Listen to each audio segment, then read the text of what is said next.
ada yang lain lebih khusus daripada reading, dan kita melakukan itu reading dan workshop dengan totalitas ya. Kayaknya kalau buat aku suka bikin satu kertas gitu dimana isinya breakdown scene aku kayak garis besar dari emosinya, terus juga ya aku ngebikin kamus sendiri sih. Untuk menjaga stamina-nya apalagi ketempelan, udah capek kan sebetulnya. Jujur nggak ada kayak ramuannya atau nggak ada apa yang harus kita lakuin kayak hal tertentu itu nggak, just do it sih. Kayak benar-benar oh ya hari ini nggak enak badan berarti harus minum vitamin apa, oh hari ini lagi nyaman berarti nggak, maksudnya tetap ngikutin dengerin badan aja sih.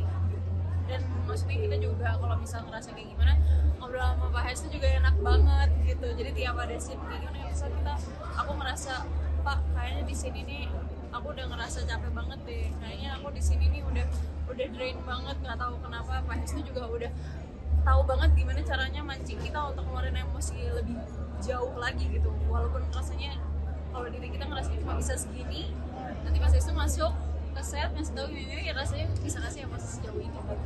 Ana tadi kenapa sih mau dibuka mata batinnya kalau boleh tahu nih? Oh itu bagian dari syuting kita. Oke. Dan memang syuting kita kan selalu, kita untuk syuting film itu kita selalu ada konsultasi dulu sama yang memang pakarnya, karena kita nggak mungkin bikin film tuh ngasal gitu tanpa ada pakemnya tuh apa sih. Jadi kita jalanin sesuai pakem, makanya kejadian.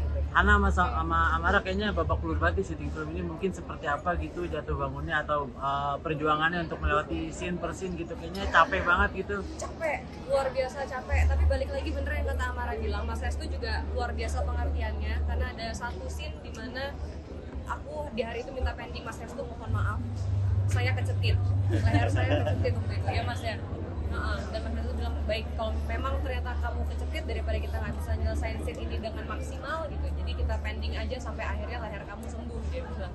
Kita pending sekitar 4 hari kemudian ya. 3 hari 4 hari.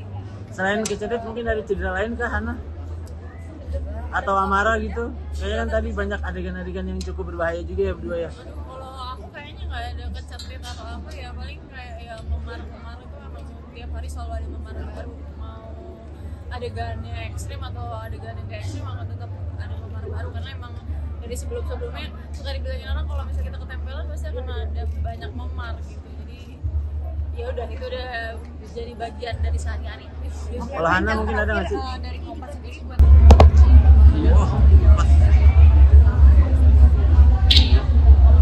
Nggak bisa majuan apa ya? Secara naskah juga menarik karena dari awal kita semua baca naskah ini mengalami apa ya, kayak depresi sendiri gitu saat kita baca naskah. Usut punya usut kita ngobrol panjang sama Mas Hestu gitu, Mas Hestu kenapa ya saya punya perasaan kok saya depresi baca naskah ini. Mas Hestu bilang memang di situ seninya, memang di situ dimana kita pengen kalian merasa pusing sendiri, depresi, untuk karakter kalian ini bisa berkembang di situ. Kalau tantangannya sih sesuai salah satu gue berarti ya adalah tantangan salah satu studi juga. Terus sih tantangannya orang TV sama Amara dari extrovert, kalau Amara emang lebih suka sendiri. Dari itu capek ketempelannya aja sih, jadi kayak dia ketempelan kan biru badannya selalu berkembang, selalu butuh tiap scene harus tidur gitu kan, badannya udah capek banget, jadi emang tiap hari syuting ya rasanya badan berat sih, bahkan setelah syuting masih kebawa gitu. Bawa sampai Bahwa kalau aku tapi mungkin itu bukan yang aku dapat di lokasi ya, yang beda lagi karena memang ada satu scene di mana aku dibuka mata batinnya, memang ritual dilakukan sebenar-benarnya dan ternyata terbuka. Jadi banyak hal yang aku rasakan setelah syuting dan aku harus lagi. Apa aja tuh Hana kalau boleh tahu? Banyak hal yang dirasain apa aja tuh? Gue banyak Kak, biasanya paling sering bayangan di pojok mata gitu, itu paling sering. Mengganggu banget nggak sih buat kamu?